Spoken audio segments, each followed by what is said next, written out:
दादी सा का फूटा गुस्सा। वसुधा पर पड़ा सबसे बड़ा संकट। आखिर ऐसा कौन सा राज सामने आ गया जिसने बरसों पुराने रिश्ते को एक पल में तोड़ दिया। सीरियल वसुधा के आने वाले एपिसोड में ऐसा तूफानी मोड़ आने वाला है जिसे देखने के बाद हर कोई हैरान रह जाएगा। इस बार कहानी में सिर्फ भावनाएं ही नहीं, बल्कि ऐसा दर्द, धोखा और पछतावा देखने को मिलेगा जो पूरे चौहान परिवार की दुनिया बदल देगा।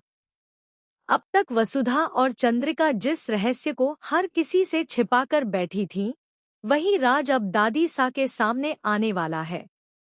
दोनों की सिर्फ एक ही कोशिश थी कि किसी भी कीमत पर दादी सा की तबीयत खराब न हो, इसलिए उन्होंने अपने दिल पर पत्थर रखकर सच को दुनिया से छिपाए रखा। उन्हें लगा कि अगर यह सच बाहर आ गया तो पूरा परिवार टूट जाएगा और सबसे ज्यादा सदमा दादी सा को लगेगा। इसी वजह से दोनों लगातार चुप रहीं और हर किसी को अंधेरे में रखती रहीं।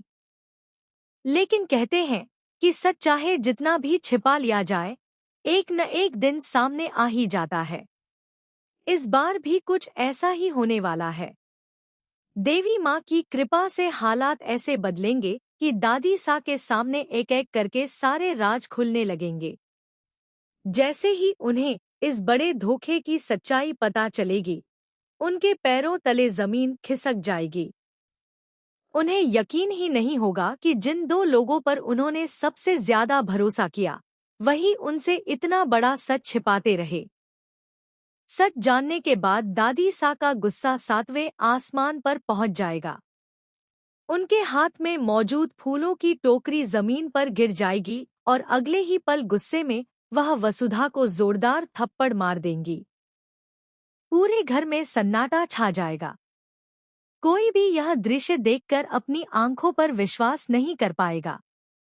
इसके बाद दादी सा कांपती हुई आवाज में कहेंगी कि आज से उनका और वसुधा का रिश्ता हमेशा हमेशा के लिए खत्म हो गया है। इतना सुनते ही वसुधा की दुनिया उजड़ जाएगी। जिस दादी सा को वह अपनी माँ से भी बढ़कर मानती थी, वहीं आज उसे अपनाने से इनकार कर देंगी। वसुधा बार बार समझाने की कोशिश करेगी कि उसका इरादा कभी गलत नहीं था। उसने जो भी किया, सिर्फ दादी सा की जान बचाने और उनकी खुशी के लिए किया था। लेकिन उस समय दादी सा किसी की एक भी बात सुनने को तैयार नहीं होंगी। उनका दिल पूरी तरह टूट चुका होगा। दूसरी तरफ चंद्रिका भी खुद को इस पूरे मामले का जिम्मेदार मानते हैं।